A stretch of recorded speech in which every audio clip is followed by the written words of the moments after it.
In the winter of 1943, long before paved highways reached the interior of southern Brazil, the countryside around Videira lived quietly between pine forests and dirt roads, swallowed by fog at dusk. Farmers depended on a narrow river locals simply called Rio Fundo.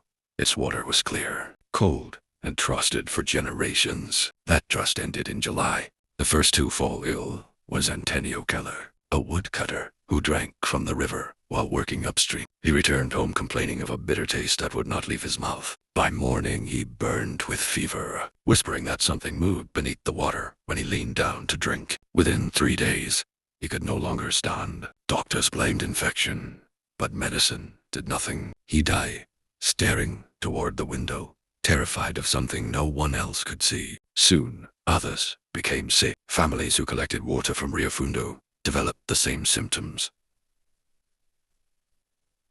Pale skin, shaking hands, and a strange thirst no amount of water could satisfy. Some claimed the river water smelled like iron.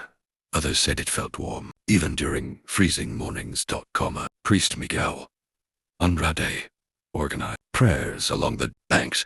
After rumors spread that animals refused to approach the river, horses pulled away violently from its edge. Birds avoided flying over it. One fisherman swore he saw fish floating upright, unmoving, as if watching him. Then came the storm. Heavy rain flooded the valley for 2 nights. When the water receded, villagers noticed the river had darkened, not muddy, darker, almost black beneath the surface. Against advice, several workers drank from it while repairing fences destroyed by the flood. All 5 were bedridden within a week. Witnesses described them waking at night, walking outside barefoot toward the river as if called. One woman was found standing waist-deep in the freezing current before dawn, repeating that the water remembers hunger. Fear spread across the region of Santa Catarina. Authorities collected samples but found nothing unusual. No poison.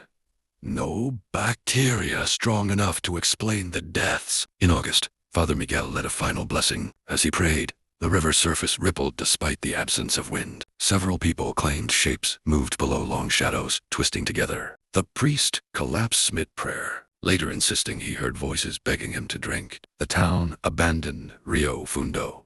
Soon after, wells were dug farther inland, and the sickness slowly disappeared. Today, the river still runs through the forest, narrow and silent. Hunters avoid it, and older residents warn travelers never to drink from unfamiliar water, because during dry winters, when the current slows enough to reveal the stones beneath, some swear fingerprints appear along the riverbed, as though countless hands are still reaching upward, waiting for someone thirsty enough to listen.